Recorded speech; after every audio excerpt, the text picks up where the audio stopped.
on the room.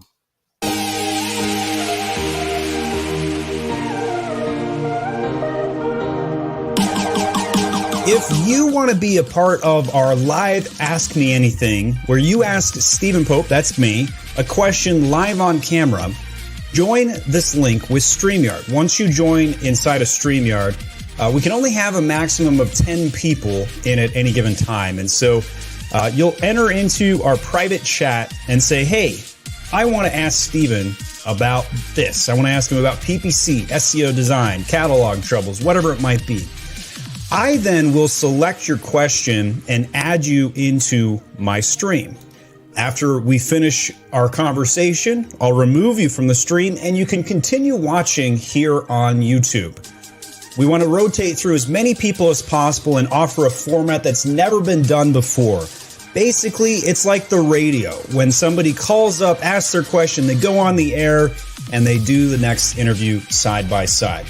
I want to be able to talk to as many Amazon sellers as possible because I love talking to Amazon sellers. So that's why we brought this StreamYard format along. So again, just log in with a link in StreamYard. We'll have that link at the top of this video here in the comment section. If you want to be alerted about the link to join StreamYard or you want to be alerted about other Amazon news, go over to myamazonguy.com/subscribe and put your email address in right here. That's our newsletter. We reach thousands of Amazon sellers and virtual assistants and everybody that wants to learn about things that are happening in the Amazon space. And as a heads up, if you join the StreamYard and don't ask a question in the chat within 2 minutes, we're going to remove you because we're capped with the number of people that can join the StreamYard. So if you just want to watch, you don't want to ask a question on camera, just watch here at YouTube, youtube.com/myamazonguy.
If you want to be a part of our live Ask Me Anything, where you ask Stephen Pope, that's me, a question live on camera, join this link with StreamYard. Once you join inside of StreamYard, we can only have a maximum of 10 people in at any given time. And so you'll enter into our private chat and say, hey, I want to ask Stephen about this. I want to ask him about PPC, SEO design, catalog troubles, whatever it might be.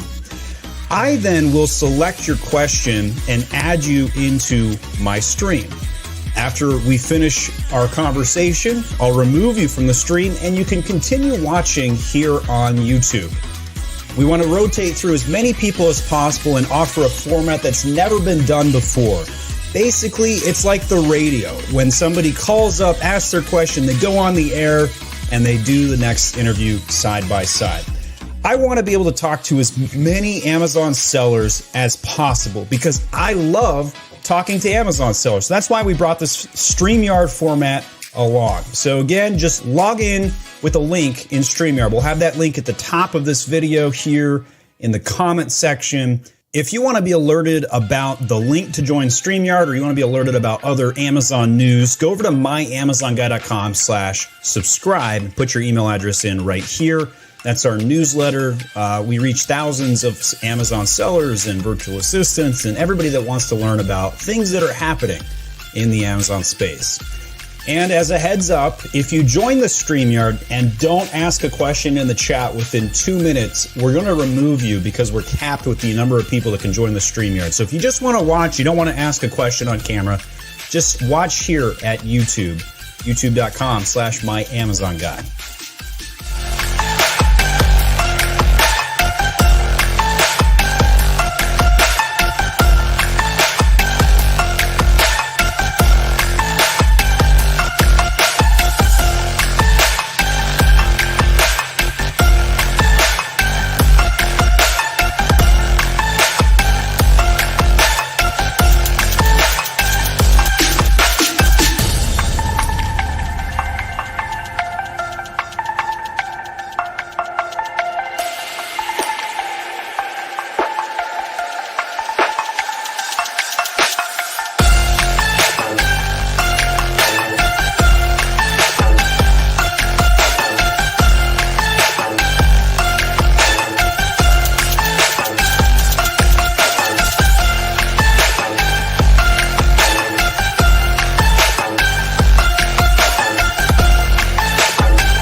All right. Well, we are now live. So for those of you who don't know me, my name is Kevin Sanderson. I am the VP of Marketing at My Amazon Guy.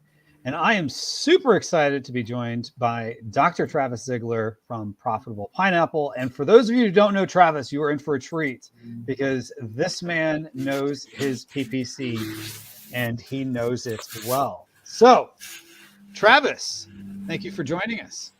Kevin, as always, thanks for having me on and love chatting with you. So hopefully we'll be able to provide a lot of value to the MAG crowd.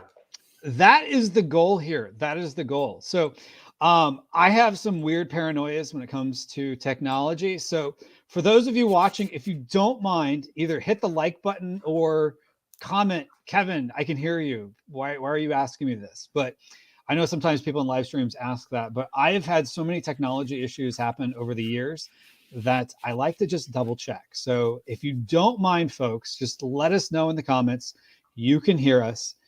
Maybe we'll even reward participation. So With that, we will get into, I will let my guest introduce himself here in just a moment.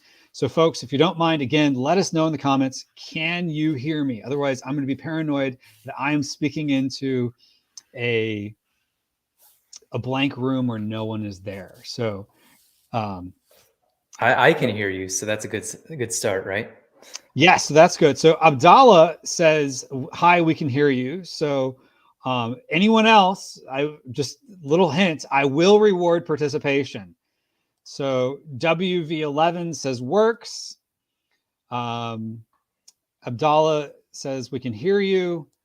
Delton says, oh, Delton has a question. On LinkedIn, Cutis says we can hear loud and clear. So we've got lots of questions already coming in. Brian says yes. Lee Shi says loud and clear. So that's good. So folks can hear us. So I am glad. Brett and Carl also say I can hear you. So as well as Muhammad. So this must be working. So I'm excited for that. So I'm always super paranoid about that. And John Lee says yes. All right. So for those of you watching, and maybe I'm going to make my inbox blow up, but if you commented, and we can always double check the live stream to make sure people are telling the truth, but I will take everyone on their honor on face value unless I have reason not to. Email Kevin at myamazonguy.com, Kevin at myamazonguy.com, and let me know that you commented that you could hear me, and we will get you a free copy of the PPC course on Mag School. So we've had plenty of people say they can hear me, so no one else has to comment. So from this point forward, I am now going to take care of allowing my guest to introduce himself. So Travis, now that folks have commented that they can hear us loud and clear, can you introduce yourself for folks who do not know you, and who you are in the Amazon space and what you do? Yeah, I'd love to. Thanks for allowing me to do this, and thanks for having me on. If I avoid anything from my bio, Kevin, you can probably fill them in because we've talked probably close to 100 times and done quite a few interviews like this together. So I'm Dr. Travis Zigler. I am an actual doctor. I'm an optometrist by trade, retired from seeing patients in 2017. So about 6 years ago now, which is actually very hard to believe that I've been doing this for 6 years full time. But I graduated optometry school, started out in practice. And while I was in practice, I was working in a practice in Columbus, Ohio, moved to South Carolina to start my own practice with my wife. She's also an optometrist. And I went from a very busy clinic to a very not busy clinic because we just started out the practice, and I got bored. So I started exploring this thing of selling online, and I started selling on Amazon in 2015. Started out as a sunglass company, shifted in 2017 to a dry eye company. That's when we essentially retired from seeing patients in optometry and went full-time into this, and ran my business from 2017 to 2021, or 2015 to 2021, but the dry eye side from 2017 to 2021. And in the meantime, I was frustrated with agencies. And so I started my own agency called Profitable Pineapple Ads. I have recently sold my business in 2021. And now I run the ad agency full-time, very similar to what they do at Mag, but we have a couple different items that we offer as well. We're very charity driven, and we do a lot with charity work as well. Awesome. Yeah, appreciate that. And so for folks who may be familiar, I run summits called the PPC Mastery Summits and some other summits, usually about once per quarter. And I can say this, one of the most commented about speakers that everyone seems to love the most is Travis. And so if you don't know Travis, definitely make sure you follow Travis. And where can folks go if they wanted to follow you or learn more? Yeah, so my most active channel is YouTube. It's PPC Pros by Profitable Pineapple Ads. That's our channel. That's probably our most active channel. And then if you just go to we also have an Amazon PPC course that's free, and you can join our community at profitablepineapple.com. And can I just add one thing to this? Please. So this is going to apply to all the Amazon sellers out there, Amazon sellers. We go to all these conferences and people don't talk about their products, right? It's like, I know I can't tell you what I sell. I've talked to brands that are doing $10 to $50 million, and they will not tell anybody what they sell. Now, Kevin and the Mag team, Stephen Pope and all of you guys over at Mag, my Amazon guy, they are an Amazon PPC agency. Profitable Pineapple Ads is a PPC agency. Kevin and his team, they're bringing me on to their channel, which is like, it's crazy because you think that they're a direct competitor. Why would they bring them on? And it's because we have such an abundance mindset when it comes to this whole space that there are plenty of people to serve out there. That's why they brought me on. They're not afraid of me being in competition because they understand an abundance mindset of there's not a limited pie. The pie just keeps getting bigger. And so having me on is mainly to provide value for their audience. But I want you to think about that as an Amazon seller. If you're selling a product that you're afraid to even tell somebody about it because you're afraid competition is going to come in, you're thinking from a scarcity mindset, and you need to switch to abundance. And so I wanted to thank you, Kevin, and thanks Stephen Pope and the MAG team for bringing me on the channel, because this shows that you guys have this abundance mindset and you don't have this scarcity mindset. You don't care that you're bringing on a competitor because you realize that the pie isn't fixed, the pie is infinite. And so we can continue to provide value and all gain clients as a result. Absolutely. And I appreciate you saying that. And I know that you're definitely value first as well, which is why we decided to bring you on to this live stream, because we know that you always provide great information. Appreciate you saying that. And our founder, Stephen Pope, you know, for those who are maybe stumbled on this and they've never watched any of the content before, if you subscribe to our channel, we've got over 1,600 videos, and Stephen is giving you like no pixelating anything in the back end of his Seller Central. He's showing you everything. And the way he looks at it is, you know, execution is one thing, knowledge and systems are another thing. And so we're showing you all the knowledge and the systems. And then, you know, for some people, maybe they want to become clients for execution. And you know what? Some people may watch this and they want to work with Travis, and that's fine too, because as you said, Travis, it's an abundance mindset that there's plenty of people to serve here. So with that note, let's start serving people. So this is a relatively new format. I think as an agency, we had done this format with a guest PPC expert one time about a month ago. The goal is to do this at least twice a month, if not more. Hopefully those of you watching would like to see more of that. So I'm just going to start going through and bringing up questions to the screen. So if you're watching this, you're like, I have a question, put it into the chat. We'll do our best to answer as many as we can. I'm not sure if Travis has a hard stop on the end of this, but we will do our best to accommodate as many questions as possible. So with that, Colin asks, or let's see here, what do we got? Oh, yes. If Colin asked the question, if you were to double your daily budget for an exact match without changing bids, would it proportionally scale the sales? I feel like this is going to be an answer to a lot of these questions, but it depends. Right.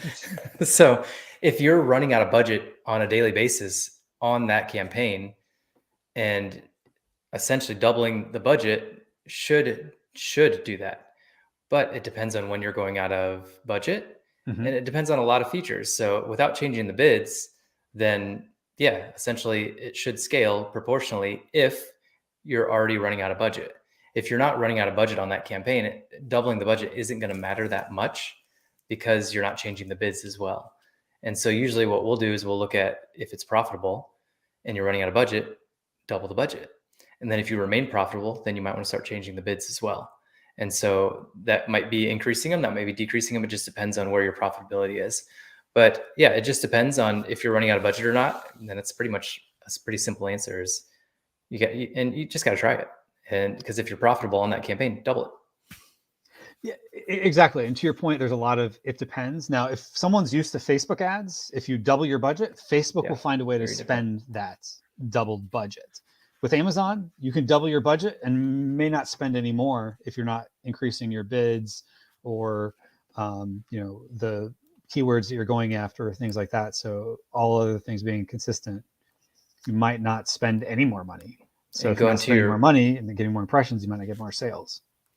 Going to your point with Facebook ads, it will increase the cost of the bid. Google ads is the same way. If you doubled your budget, it's going to increase the cost, your cost per click. Whereas in Amazon doesn't have that automated yet. I'm And so sure that they will at will some be point. coming soon. I guarantee it will be coming in the next two years, if not the next year or so, where it's a little bit more automated in that sense. So I'm a big Google Ads guy. So if you guys have questions on Google Ads, that's what I feel like I'm more of an expert in. I am an expert in Amazon PPC, but where we built our brand was Google Ads, and we spend a lot in Google Ads. But Google Ads has automated so much of it that it makes it easy for anybody to use it. And I think we're gonna see that with Amazon pretty soon. Yeah, and one of the things that I would say is that some of the most commented about, you're generally one of the most commented speakers in a positive way from the summits I put on, but the sessions I tend to get some of the most comments about are the ones where you talk about Amazon attribution links going to Google Ads. So if anyone has questions about Amazon attribution program or running ads on Google to your Amazon listing, this is the perfect expert to ask that to. So I'll just call that out. All right. So what to do when you have sales, but your ACOS is over 100%? Optimize it. So just look at how you can optimize it. And you have to ask yourself, is this keyword worth getting the sales over 100% on? And so when I'm looking at a campaign and it's got over 100% ACOS and it's getting one sale every 30 days, I don't care about that. That's not contributing to sales velocity. But if it's getting 3 to 5 sales a day or more, then you have to ask yourself, is that going to work for you as far as keeping that ACOS higher? Or you can optimize it and start bringing that cost per click down to then bring the ACOS down. But you want to make sure you're not losing that sales velocity. And another approach to take is look at the blended ACOS across all the campaigns for that specific ASIN. And so looking at one campaign in a silo or one keyword in a silo, depending on how you structure things, is not doing a service to the question, I guess. You have to look at the entire ASIN campaigns. So like, I'm trying to organize this in my head, but look at it from a blended standpoint. You don't just want to look at one keyword in a silo, because that keyword, if it's driving a lot of sales velocity, it's okay to be 100% because you have another keyword over here that's at 10%. And then therefore when you mix those together, you're at your target ACOS. So don't look at everything individually, look at it as a whole. And that should give you a better answer around what you should do with that keyword. Gotcha. So to give a little more context, it looks like Wen also said, when I broad and phrase keywords, it generates a sale, but the search term for that sale has no volume or under 50. Should I run an exact match for this term? Yeah, so essentially you're asking if you should peel it out and create a new one. I would, just to try it, just to see what happens. You just never know what's going to happen with it. If you don't want to take the time to do it, then I'd focus on the ones that have higher search volume. But we always peel out any keyword that generates 3 or more sales. And so if it has such a low search volume, it probably wouldn't trigger that. If it's just getting one sale, I would not peel it out. But if it's getting 3 or more sales over a 30 to 60 day period, then I definitely peel it out and put it into an exact match campaign. And awesome. I'll just answer this prophylactically beforehand. That sounds like a very doctor-y term. It is. I do not pause it or negative it in the initial campaign either. Yeah, I would agree with you there, just because there is the history on that. And I believe that is you're going to be bidding different for it with my Amazon guys' methods. All right. So Abdallah asks, when checking placement for one of my products, it's converting and getting good ACOS on the rest of the search and doing really bad on product pages. What can I do? Yeah, that's one of the tougher ones because they don't really give you that much customization to do that. I just keep them at 0 essentially for the bid adjustments for the other two. I don't know what I do during this situation because I don't see it that often. Do you have an answer to this one? So basically, rereading this, when checking placement for one of my products it's converting and getting good ACOS on rest of search. And that's the hard one, is because rest of search. So if you're looking at the placements, whether it's top of search, rest of search, I'm drawing a blank. What's the third one? I'm looking up something real quick. It is, I'm actually going to pull it up here just so we have it. It's funny because when you don't look at this stuff every single day, I will pull it up in 2 seconds. Okay. Yeah.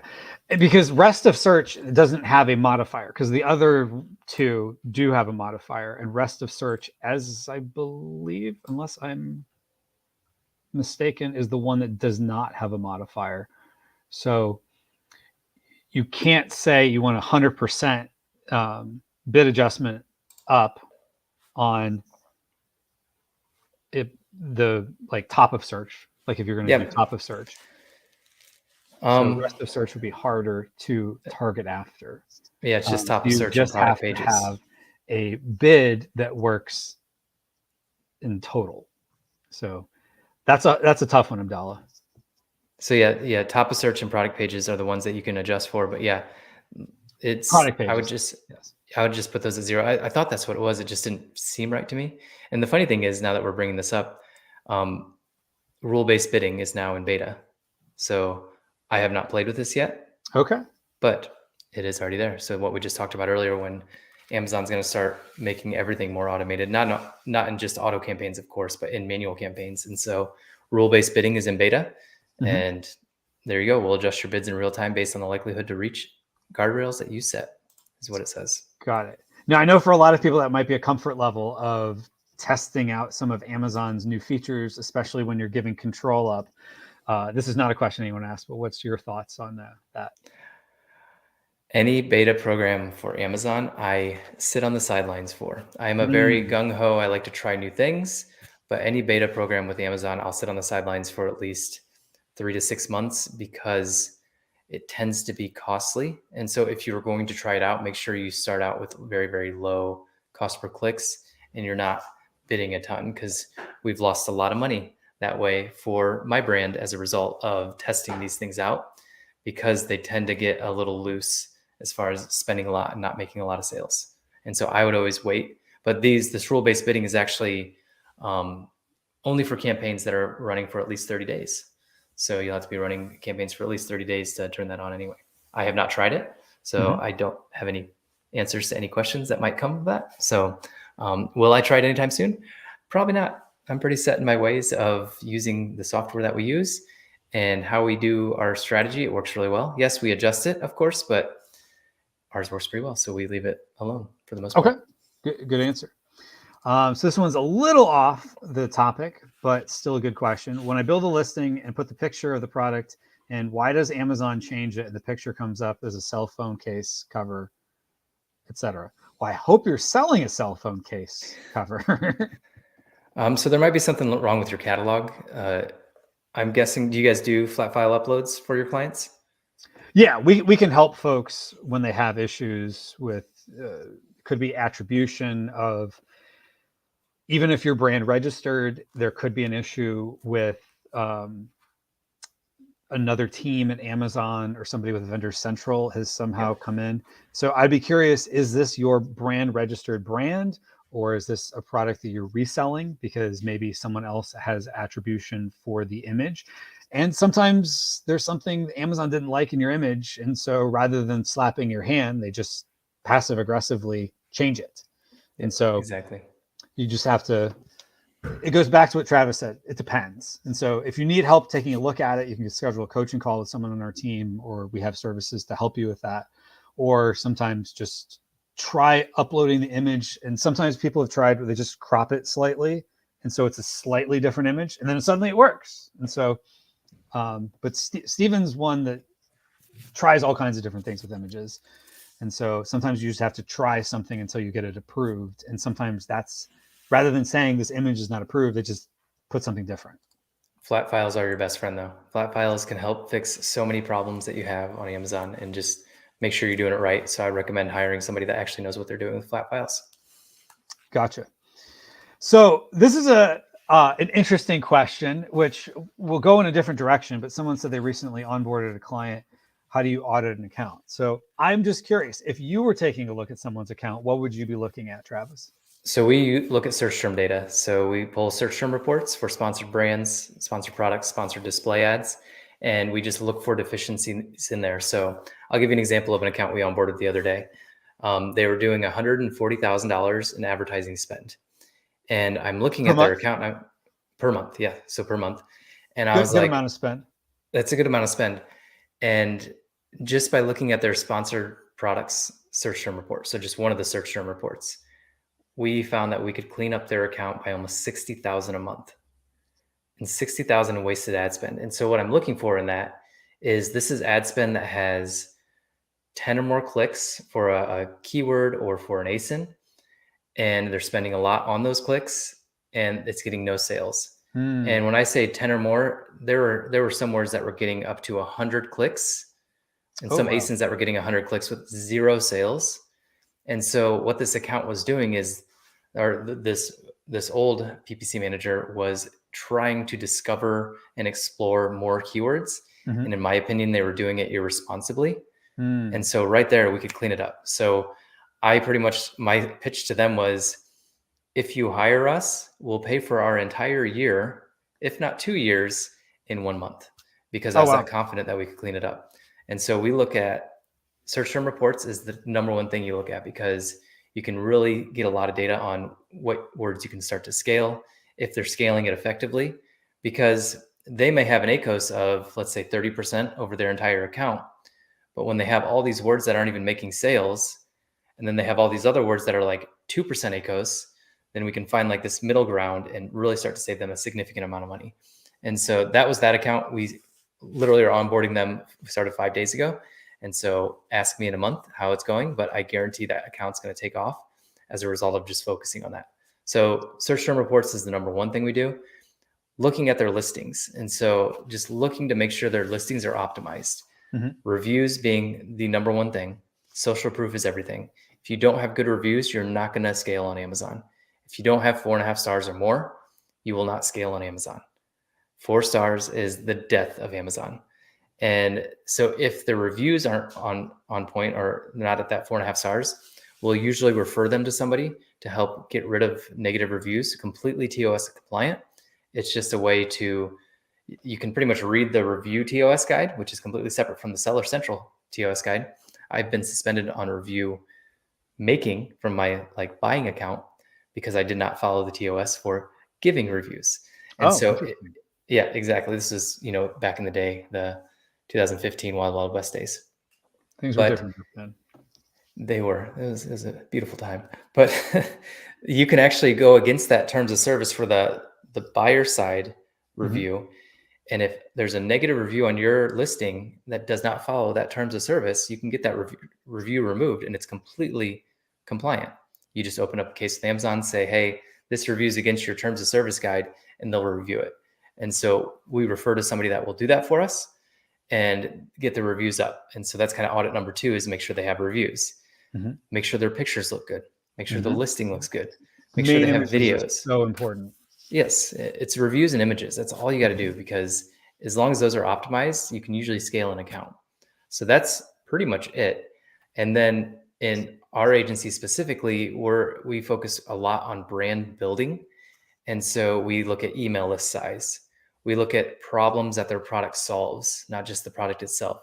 I will not onboard a client that sells cheap plastic widgets from China. That's just not my game.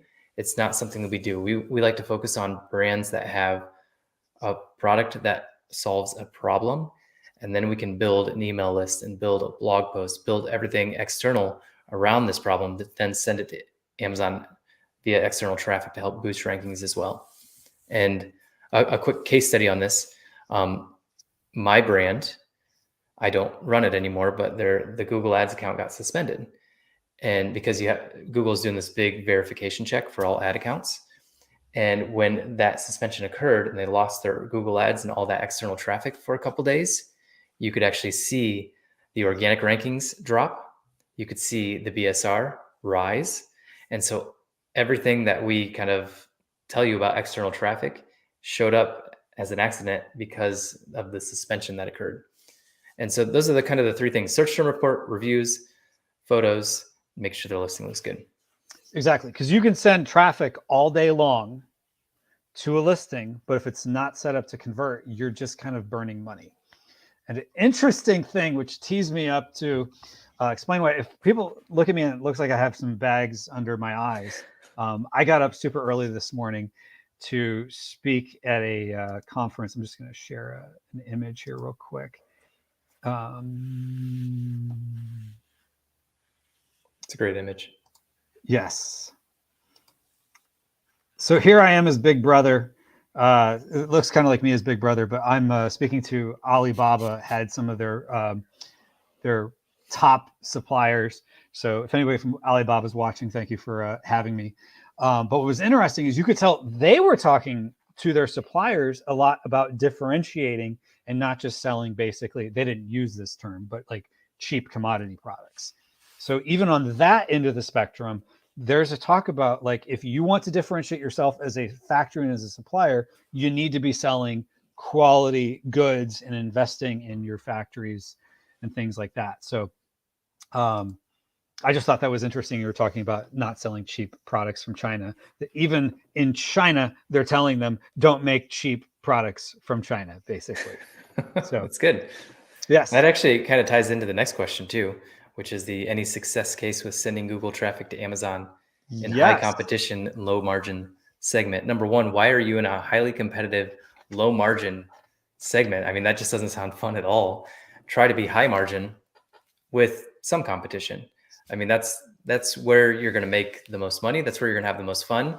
You're just going to be playing the Amazon game if you're in that, which is the whole, like, lower your price to get more sales.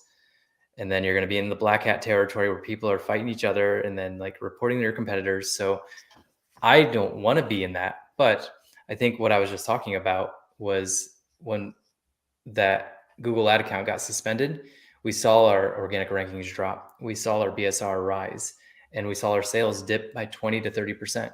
And so that would be an anti-success case, but it kind of proves that model. And we've launched multiple clients with external traffic. One brand we started from scratch, and we got her up to $40,000 a month within the first 3 months because of external traffic. But she also solved a big pain point and this was in the supplement space, so highly competitive, but she solved a big pain point in the supplement space that nobody else was doing. And so she had this unique selling proposition around the supplements, very common supplements that were competing with pretty much everybody else, but she solved a pain point. And she has a USP, and we drove external traffic to her products with that USP, and it sold really well. And now she's up to 40,000 a month. Awesome. And one thing to also kind of piggyback on this question too is that if, as Travis said earlier, a lot of things are, it depends. So it's probably worth at least testing. But if you have low margin, you might not have the margin to make it work. Although it could potentially help your rankings on Amazon and improve organic. So you'd have to look at it holistically. But one of the things to keep in mind is that even though Amazon never talks about, at least for sponsored products, they never talk about CPM, cost per mil. You can kind of break down any advertising platform to not just your cost per click, but what your cost is per 1,000 impressions. That's the mil in cost per mil. And so Google's going to have, even though you're still paying for clicks, you're still going to have essentially a cost per mil when you average it out over time. So the cost per 1,000 impressions and how many impressions you need to get a click, and then how many impressions you need to get eventually to a sale. When you start doing the math and you break it down that way, it's going to cost you more to acquire a customer through Google than it will through Amazon, just because Amazon people are there to shop. Google people are, who knows what they're searching for half the time, you know? So they might be looking for a keyword, but it's not a buying keyword. So just keep that in mind, that it could be more expensive, especially if you're not solving a problem and you don't have a lot of margin to work with. Could be worth testing, but I wouldn't run, $1,000 a day for a month just to test. I would start small and very targeted. Would that be a fair way to phrase it? I am very start small. So we start usually $5 a day on Google traffic. Okay. So like you don't have to start with a lot, so Quick to $5 a scale, day is though. definitely Yeah, worth quick to scale, trying. but $5 a day. Awesome. I have a product that keeps getting around 40% ACOS, which is not profitable over months, many optimizations over or higher CPC, any good target or ad type that keeps it 40 to 50% ACOS. Analyze the product.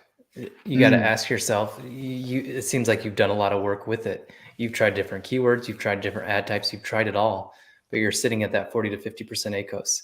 Some products will have to run at a loss with advertising to compete because their cost per click is so high. And so you have to ask yourself, is it worth selling this product? So something that I did every single year is I would look at the trailing 12 months of my business. And we do this in January for the year before.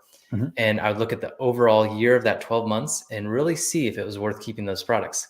I had some products that were making 200,000 a year, but their profit was negative because of the cost per clicks. So you have to ask yourself, is it worth keeping this product? And sometimes it's not. I cut that $200,000 a year product because it was unprofitable. We'd had it for 5 years, but it just wasn't profitable anymore. So we cut it. But another example, we have another product that we sell 100 units a day of this product. And so it makes close to $500,000 a year, zero profit on this product, but it is a lead magnet because it has an insert in it that tries to get them on our other products. And so this product was not a consumable, but we could sell it for cheaper. And we sold a ton of them, 100 a day, just to get it into people's hands because it was a high quality product that wasn't like any other on the market. Differentiation. It was an eye mask, but we differentiated the eye mask by adding some things to it to make it a lot nicer. But inside the eye mask had an insert that talked about every single one of our other products that helped with the problem that the eye mask solved. And so we try to get them on our consumables as a result. So I didn't care if I made 500,000 in revenue and made zero profit because it was a lead magnet to our other products. And so you have to analyze that product to see if it's worth it. Is it the lead product to get them kind of associated with your company, and then eventually they'll buy all your other products. So you just have to ask yourself, is it worth it to continue it? And don't be afraid to cut products, even if it's the only product in your business. Cut it because it's not worth losing money on just to say it's going to work someday. Yeah, exactly. We don't want to just be recycling cash. We want to be making cash. And also too, one thing that I have to remind folks of is don't be afraid to also cut keywords. Just because you get a lot of impressions for a keyword, but if it's at 150% ACOS and it's your top, that's where most of your sales are coming from, you're losing more money. So you'd actually have more money in your bottom line pocket if you got rid of keywords that are just, burning money. If they're at a slight loss, it could be worth it for organic ranking or, as Travis said, maybe get people into your brand. Now, with that, one question I think some people have is this has been a controversial topic since I've been selling on Amazon since 2015. And that is, what are you allowed to put in an insert? What are you not? It seems like Amazon's even becoming more, what's the word I'm looking for? Liberal on the topic. Loose. But how do you stay in Amazon's graces in what is kind of a gray area? Yeah, so we just provide value. That's all we do is just provide value. We don't ask for anything in return. And so what our insert says is, I think the latest one we have is click here or not click here, but it's got a QR code and it says, get 7 free eyelid wipes by scanning the QR code above. And so they go over to this landing page, they put in their email address and their name, and they get an email. And that email simply says, hey, thanks for your purchase. We'd love to send you 7 free eyelid wipes. Let us know where to send them to. They reply back to that email with their name and address. We send them free eyelid wipes. That's it. We don't do anything else. We don't ask them for a review. We don't ask them to give us feedback. We don't ask any of that. We just want to give them free eyelid wipes because we want them on our eyelid wipes. We want them to try one of our consumable products As a result, they will come back and order more. And we literally had our customer service rep would get those emails, and she had in her office all the eyelid wipes. She'd put them in an envelope. She'd address it by hand, and she'd send it out in the mail. We didn't want to. You can have your fulfillment center do it, but it's going to cost you, $6, $7 a shipment. Where we had our customer service rep do it, it costs us $1 or $2. Oh, interesting. And a secondary thing that it allows us to do is it gets replies to our automated email sequence. And when you get replies, Google and Apple start to look at you as safe. And so then instead of showing up in the promotionals tab, we then start showing up in the inbox, which then increases your open rates, your click-through rates, and more. So when you're first initially emailing people, don't ask them to do anything other than reply to your email, because then that makes you appear safe. So that's all we have is a QR code, goes to a free 7 eyelid wipes, and then they reply back, and then we send those emails, or we send those eyelid wipes right to them. Yeah, because if you start asking for reviews right there and all that, especially on the if you put 5 stars and leave us a review in the insert, you're playing with fire. But it sounds like what you're doing is on the safer side of things. Yeah, and I talked to a seller this weekend at Prosper Show, or last weekend, and this is a almost 8-figure seller, and their product insert said something like, "If you're happy, leave us a review."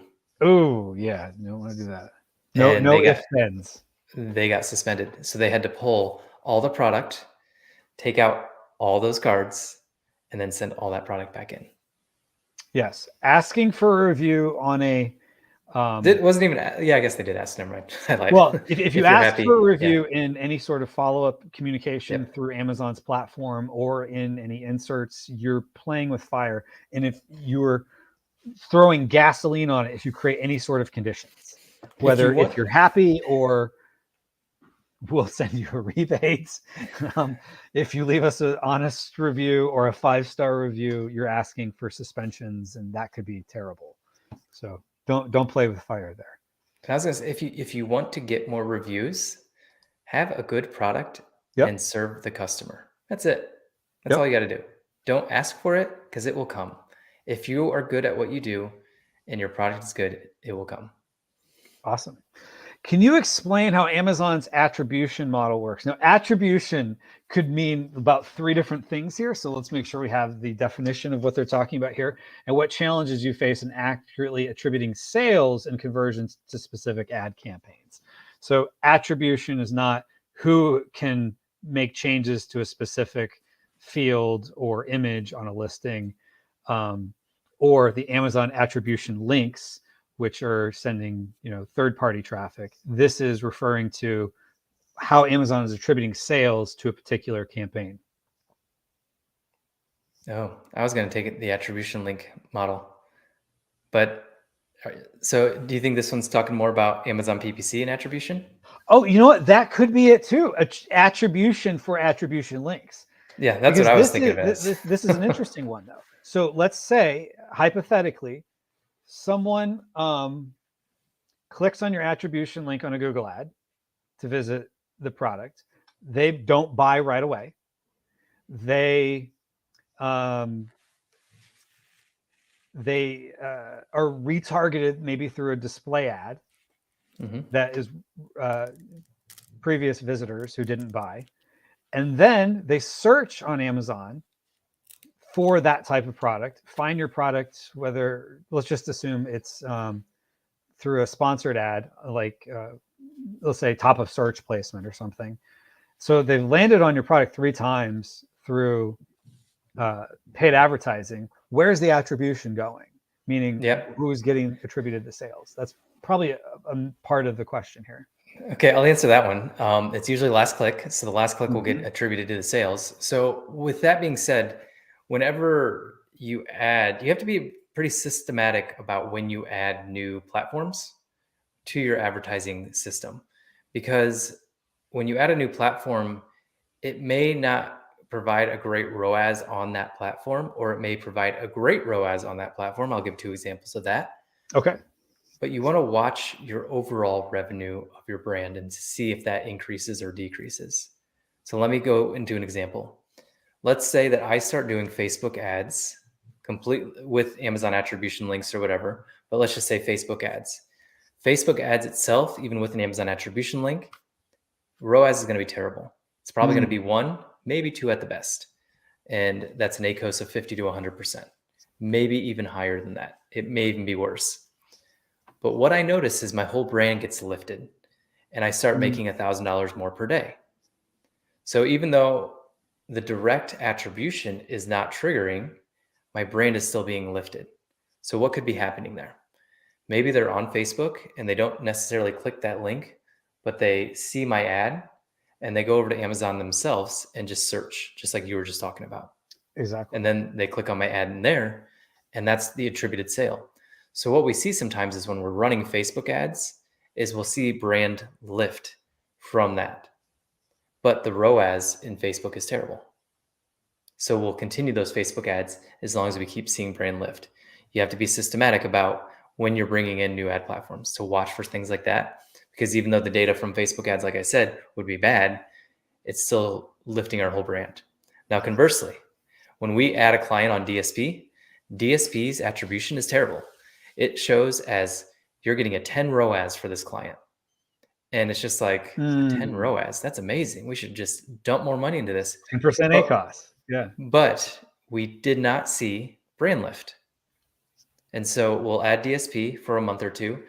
The brand did not lift. The revenue didn't go up or anything, but DSP is telling us it's a 10 ROAS, a 10% ACOS.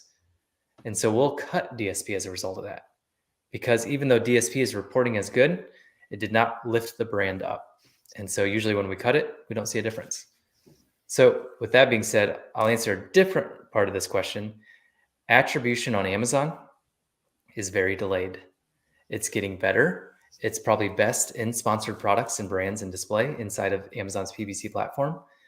But the actual attribution links is very delayed. So how we do it is we have a person go in and report on it on Tuesdays for the week previous, and we make adjustments on Wednesday. Yes, it's a very delayed system, but that's the best that we can do right now because the attribution is so delayed in attribution links. I'm talking like 2 to 3 days sometimes. Sometimes it's faster, sometimes it's slower. And so whenever you start to use external traffic with attribution links, make sure you're waiting 2 to 3 days on reporting. So again, we report on Tuesday for the previous week, and then we make adjustments on Wednesday. It's a very delayed system that isn't perfect, but that's what we have to work with right now with Amazon because their attribution is so delayed. Yes. Sometimes it's just that way with data. So this is not a question. This is more of a statement. Watch Moneyball. You don't need all-star players. Just get on base. That is the most Stephen Pope thing I've ever heard. So Stephen loves this quote. He loves the movie Moneyball. In fact, one of our core values at My Amazon Guy is get on base. So it's better to, as Travis said earlier, it depends, and you test things out because you don't know if it's going to work until you try it. But you got to try it by getting on base, not worry about whether or not I'm going to score, but at least keep trying. Because if you get on base enough times, eventually you'll score. I'm glad you answered that one because I was like, I don't know what this one means. So we have a kitchen product that has a high cost per click, and we're struggling with conversion. So my question is how to control the cost per click and how to increase conversion rate. Images, text is optimized. Yeah. And so we talked about this earlier. So if your images and texts are already optimized, start getting videos, start getting some external traffic on the listing, and then reviews. Reviews is everything. We talked about it earlier in the show, but you have to have good reviews. If you're not at 4.5 stars, you are dead to Amazon. You will not scale that product. It will cost you more to market it. And so it will be higher cost per clicks as a result and higher ACOS as a result too. So focusing on reviews is the main thing that you can do by coming out with a great product and building an audience of raving fans around the problem that product solves. Now, going back to the how to control CPCs, you don't really have much control over the CPCs. It's just you have to pick your target ACOS and you have to adjust your cost per clicks around that. And if you lower it so much that it loses your traction in sales, you then have to decide if you want to keep going after that higher cost per click word, kind of like what we talked about earlier. So pretty similar to answers I gave before. Yeah. And another thing, when we say the images and the text is optimized, optimize it again. You never know. There could be a better way to do it. And if you're not comfortable doing it on the listing, one of the easiest things you could do is run a PickFu poll of, you could take your main image and the main image of your top competitor and have people vote on it. And they'll also comment as to why they picked one or the other. And that could give you some insight into at least the main image. And we've got some recent videos on main image optimizations that would be helpful to. Do you guys use PickFu mostly? We definitely use PickFu a lot. So you guys should try another software. Just try it out to see if you guys like it. It's called productpinion.com. Okay. And the cool thing about Product Pinion is they actually make it so you can build an Amazon listing for the poll. And so when they poll the people, it makes them look like they're actually on an Amazon search when they're picking which one to go with. And so pretty cool software. A friend of mine started it, and they do other stuff too. They do like video, like over the shoulder viewing, where you can watch somebody interact with your product on Amazon and they verbally talk out what's going through their mind. And that gets real fast, and it makes you realize how bad or good your product Got it. So is, they're doing like branding. a recorded screencast of telling you that I like this, I don't like that. My favorite was, this product looks cheap and untrustworthy for our bestseller. And I was like, ouch, that hurts. Ouch. Yes, but all right. So Product Pinion, try that out. All right. And that could clue you into what's going on with your product. So, all right.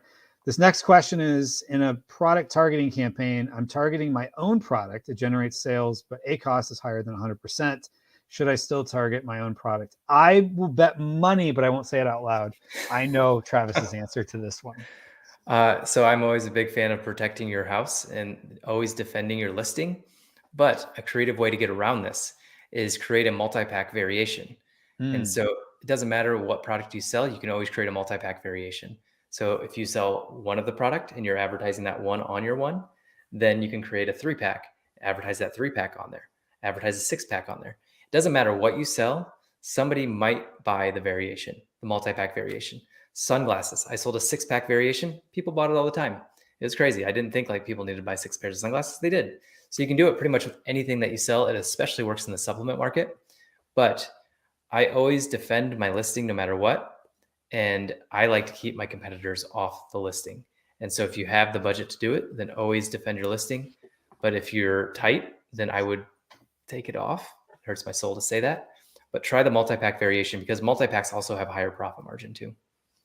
Exactly. And also keep in mind, if you have a consumable product, 100% ACOS might help you, because long-term, if they end up buying your product instead of your competitors, you could be getting future sales. So you might want to also think about, what is the lifetime value of a customer to you? If you're selling spatulas, your lifetime value of the customer is probably the initial sale. So just keep that in mind. What's a good PPC strategy when the majority of the sales volume is bundled in 3 generic keywords, 90%, and 5% competitive keywords, and 5% long tail? So if anybody's ever heard me talk, my strategy, Kevin, you've heard this a million times, is 20% of what you're doing creates 80% of your results. And everybody's heard of Pareto's principle. It's the 80-20 rule, and it applies to your business. It applies to your product line. It applies to your customers, and it applies to PPC. So 20% of your products are making 80% of your revenue. So what if you focus all your ad budget on those products? Your revenues are going to go up. Your profits are going to go up, and even the sales of your other products that you stopped advertising on will go up as a result of your brand. So how does this apply to PPC? 80%, you're showing it right here with the question. 80% of your revenue is coming from 20% of the keywords. And so focus all of your budget around that. Exact match campaign, broad match campaign. Those two will shoot you further, and it will be more profitable as a result. And it will help you scale faster as well. So 80-20. So when you pull your search term report, if you have 10,000 search terms in the search term report, 2,000 are making all the sales. If you have 100 search terms on the search term report, 20 of those keywords are making all the sales. So what if we turned off the budget for all the other ones and just focused on those profitable, scalable keywords? That's what's going to take you off faster. That's all we do for clients is 80-20. is we focus on what's working from a product standpoint. And it's the funniest question. Clients are like, wait, you're going to turn off, I have 10 products. You're going to turn off advertising for these 8 products and just focus on these 2? Yes, we are. And it works every time. It scales their revenue, it scales their profit, of course. But then also what we start to see is a trickle down effect of people buying the other products because they start to trust your brand. And that's if you have a brand. Gotcha. I love the concept of focus on what works. As you're trying to get on base with keywords, you focus on the ones that do work and products that do work. All right. So I'm working on a product. I optimize title, bullets, even quality images, but the click-through rate is good, but conversion rate is not that case. What should we do? Well, you need to keep working. You need to keep working. Yeah, you need to keep, like we talked about earlier, split testing titles, split testing bullets. It looks like, so there's something that's causing people to balk. So you must have a great main image. You must have a great title. That's why your click-through rate is good. But there's something off when they go into your listing. So you got to figure out what that is.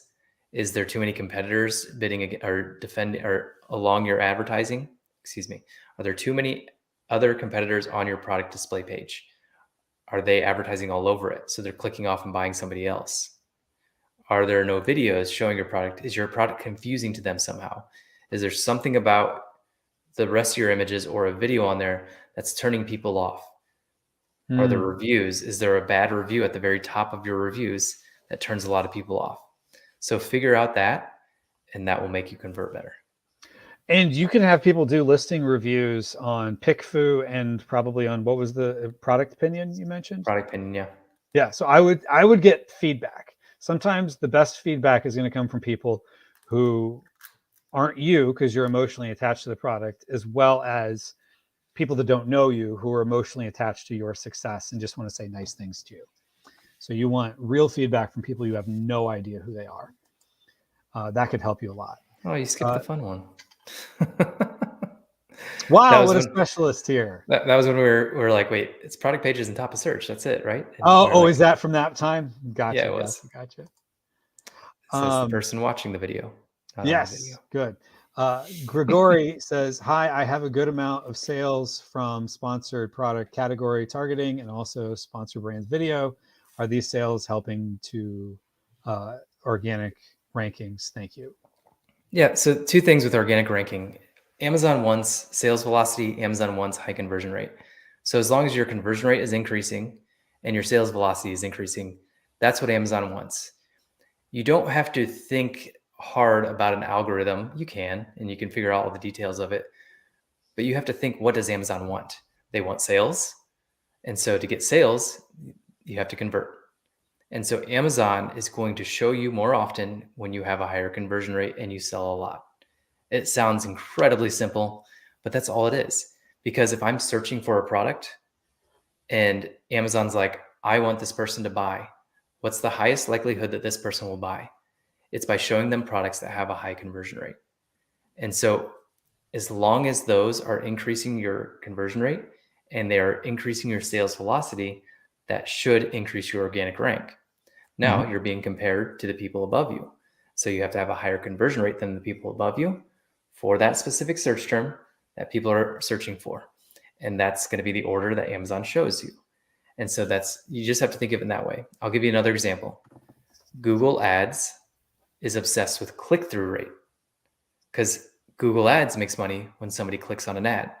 So the higher your click-through rate becomes, the cheaper your Google Ads becomes and the more traffic you get.